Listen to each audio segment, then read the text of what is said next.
ലക്ഷ്മി ചന്ദന. ഞാൻ 7ാം ക്ലാസ്സിലാണ് പഠിക്കുന്നത്. 7ാം ക്ലാസ്സിലെ ബേസിക് സയൻസിലെ ടുവേർഡ്സ് എ 100-fold yield എന്ന് പറയുന്ന ചാപ്റ്ററിലെ ലെയറിങ്ങിനെ കുറിച്ചാണ് പറയുന്നത്. ലെയറിങ്ങിലെ 2 വിഭാഗമുണ്ട്. അതിൽ ഒന്നാണ് എയർ ലെയറിംഗ്. എയർ ലെയറിംഗ് ആണ് ഞാൻ ഇന്നിവിടെ കാണിക്കാൻ പോകുന്നത്. എയർ ലെയറിങ്ങിന് വേണ്ടി ഞാൻ ഉപയോഗിച്ചിരിക്കുന്നത് ഫിഗ് എന്ന് പറഞ്ഞിട്ടുള്ള ഒരു ചെടിയാണ്, അഥവാ അത്തിപ്പഴം. അതിനുവേണ്ടി ഇതൊരു മദർ പ്ലാന്റ് ആയിരിക്കണം, അതാണ് ആദ്യത്തെ കാര്യം. പിന്നെ ഈ സ്റ്റെം എടുക്കുമ്പോൾ അതൊരു പെൻസിൽ സൈസിൽ സ്റ്റെം ആയിരിക്കണം.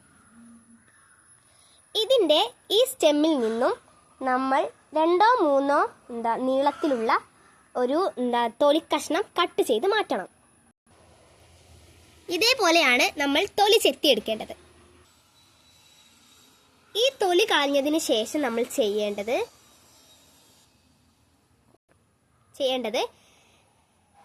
കുറച്ച് നമ്മളുടെ ചകിരിച്ചോറും മണ്ണും ചാണകവും ചേർത്ത് ഒരു മാധ്യമം തയ്യാറാക്കുക. ഇത് ഉപയോഗിക്കുന്നത് നമ്മളുടെ ചെടീൻ്റെ കൊമ്പിന് റൂട്ട് വരാൻ വേണ്ടിയാണ്. ഇതിൽ ഒരു തുള്ളി വെള്ളത്തിൻ്റെ അംശം മാത്രമേ പാടുള്ളൂ, കൂടുതൽ വെള്ളം നനയാൻ പാടില്ല. അപ്പം നമ്മൾ ഇതേപോലെ നമ്മൾ ഇതിനെ കവർ ചെയ്യുന്ന രീതിയിൽ ആ ഒരു നമ്മൾ തൊലി ഇതാക്കി എടുത്ത ഭാഗത്ത് മൊത്തമായിട്ടും കവർ ചെയ്യണം. അത് പൊതിഞ്ഞതിന് ശേഷം നമ്മൾ അതിന് വേണ്ടിയിട്ട് ഒരു പോളിത്തീൻ ബാഗ് അഥവാ ഒരു പ്ലാസ്റ്റിക് കവറാണ്. ഇങ്ങനത്തെ പ്ലാസ്റ്റിക് കവർ ആയിരിക്കും കുറച്ചും കൂടെ നല്ലത് കേട്ടോ. ഇത് നമ്മൾ ആ ഒരു ഇട്ട ഭാഗത്ത് നന്നായിട്ടൊന്ന് കവർ ചെയ്തെടുക്കണം. ഇത് നമ്മൾ ഇതേപോലെ നല്ല മുറുക്കി പിടിച്ചിട്ട് ഇതിന് നമ്മളിങ്ങനെ തിരിച്ച് കൊടുക്കണം. നന്നായി മുറുക്കി പിടിക്കണം.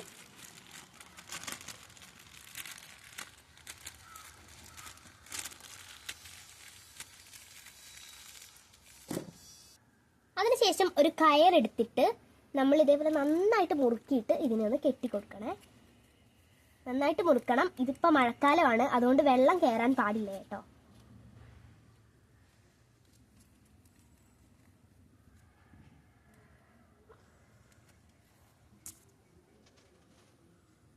ഇതേപോലെ ഇപ്പുറത്തെ സൈഡും ഒന്ന് നന്നായിട്ട് മുറുക്കി കെട്ടിക്കൊടുക്കാം.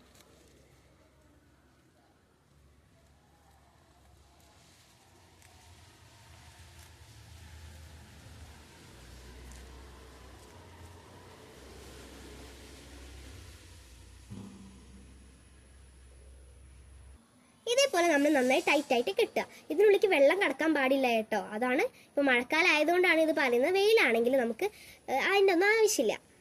അപ്പോൾ ഇനി ഇതിനെ പറ്റി പറയാനുള്ളത്, നമുക്ക് ഈ ഫിഗിൽ മാത്രമല്ല ഈ വേര് ചെയ്യാൻ പറ്റുന്നത്. അതേപോലെ തന്നെ നമ്മൾ പേരയ്ക്ക ഉണ്ടല്ലോ, അതിൽ നമുക്ക് ചെയ്യാം. പിന്നെ കശുവണ്ടിയിൽ ചെയ്യാം, സപ്പോട്ടയിൽ ചെയ്യാം, റോസാപ്പൂവിൽ ചെയ്യാം, പിന്നെ ആൽമണ്ടിൽ ചെയ്യാം, പിന്നെ ചാമ്പക്കയിലും ചെയ്യാം. ഇതൊക്കെ പല കാലയളവിലാണ് വേര് പിടിക്കുന്നത്. അപ്പോൾ നമുക്ക് എത്രയാണെന്ന് പറയാൻ പറ്റില്ല. ഉണ്ടാവുന്നതിനനുസരിച്ചാണ് വേര് വരിക. ഇതിന് ഏകദേശം 1.5 മാസത്തോളമാണ് വേര് വരാനുള്ള ടൈം വന്നിട്ട്. അതിലേറെ ആവുമെന്നൊന്നും അറിയില്ല. അത് നമുക്ക് ഓരോ ദിവസം വന്ന് നോക്കുമ്പോൾ അതിനനുസരിച്ചുള്ള മാറ്റങ്ങൾ ഉണ്ടാവും.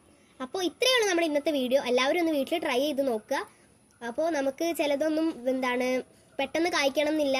അപ്പോൾ ഇങ്ങനെ വേര് പിടിപ്പിക്കുകയാണെങ്കിൽ പെട്ടെന്ന് തന്നെ നമുക്ക് നല്ല കായകൾ കിട്ടുന്നതാണ്. അപ്പോൾ ഇത്രയേ ഉള്ളൂ നമ്മുടെ വീഡിയോ. അതുവരേക്കും ബൈ ബൈ.